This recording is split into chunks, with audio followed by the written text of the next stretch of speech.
Mỗi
Arina,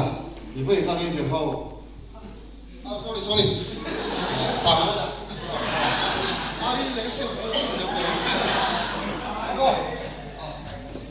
Vậy cần gì nữa? Đi bên trái. Bên trái, hai using câu đó thì cái đó sẽ có một cái Chuan cặp ấy hít thì đóng mất tụi cái gì Chuan buồn cuối hôm đi giải thiểm về đâu hiện đến miền ông nhà cái gì mà sẽ ăn giải cho cái sự ăn chiang à lâu khó chi không hề xa ha đầu giải ta đặt câu hai nhau thì cái bài đi làm sao thì xa ông tỏ xin nó ý tưởng ra nên lòng mà thật buồn cuối hết cái rồi một điểm phao với đâu đâu đi mà sẽ cái lối đi số đuổi giải ta anh đạt tổ làm tất tin là giải thì anh là một thế đi khan thì ai số là cái này rồi tụi ta biết là bụi ta giờ cái đó nhỉ thì khá lắm bằng anh làm bao cái chú anh đi đi cái này thì rất đấy này cái lối cái thì anh cái này là tụi cái số cái chuyện thì hả thế nào thì bên ba ai sẽ đang tổ ha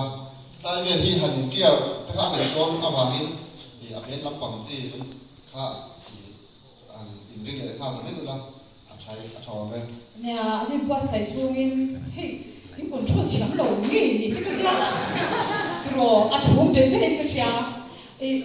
à thùng bên cái năm mà ha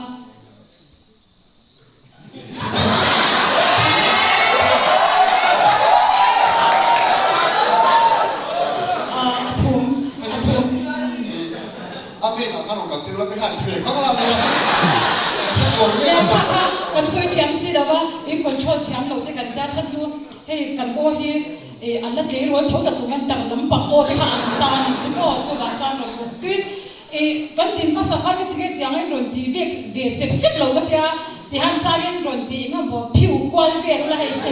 cho chúng cần lần chặt về cái tuổi đầu khá đi, cho bạn cha nó còn cho thiam đấy rồi mà cái anh thì bao cái gì chứ mới tối trong hàng thì đâu được đâu cái đó là thì quân bên cái lâu lâu lắm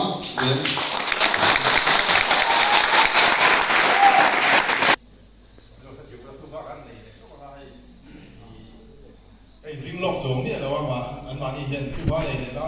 anh tiêm cái chuyện cái dòng lọc về đâu chuyện lo anh tiêm chân chú cái điều gì sẽ đi chọc cái cái này thì thiểm toán là những số cái này biết là mà thì nó hồi nó rủi ro cái này cho cái sản xuất đó mấy cái này cái host nu gì thì các cái ọt khóc mấy cái còn bé mà sữa làm xe đồ ra thì nó kéo vào mấy thấy nhiều không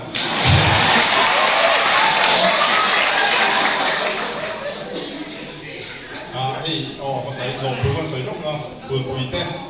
mình lâu sai bùa sạc khóc mấy cái lồng khóc mấy dần dần cái này không khác in người nó mà hay mình sẽ dùng in pan nhiều mà in pan này mình sẽ cái in lửa sọc chắc mấy nhiều mà in septic tank bao ha khát đều phá mấy thấy nhiều mà thì nó sẽ phải làm thấy cái gì in luôn nó có những điều những cái gì đó thì nó sẽ nó khát đều thì con bây giờ phát triển ra chúng ta cần soi thì sẽ làm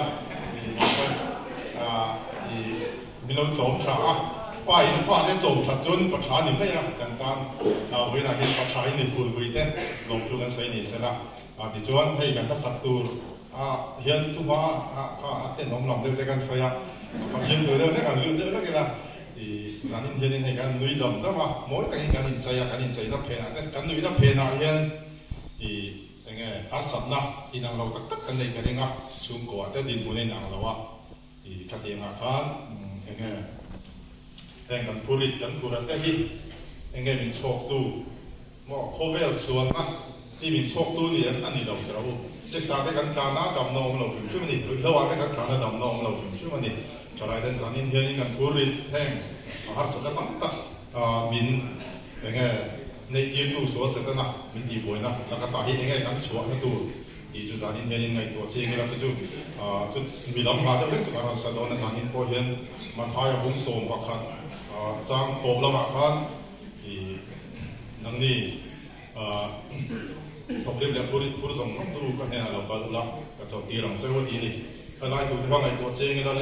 lý số hiện đi puri đón là vậy đâu thế học sắc cái giống sắc in này đón là vậy đâu in puri đón na học sắc cái in này đón na mà sẽ cái này là bao lâu cái mà cái lỗ chồng chứ cái phong cái chuột đồ mà cái puri bộ sáng cái này đi này cho nên lý số này chúng mình puri chuột sáng thế này đi sẽ ý làกันดูบางวันที่ส่วนกันก็สักตัวก็คริสเตียนก็พูดนั่นก็ได้บางส่วนดูบางอันเนี่ยส่วนนี้ที่บนนั้น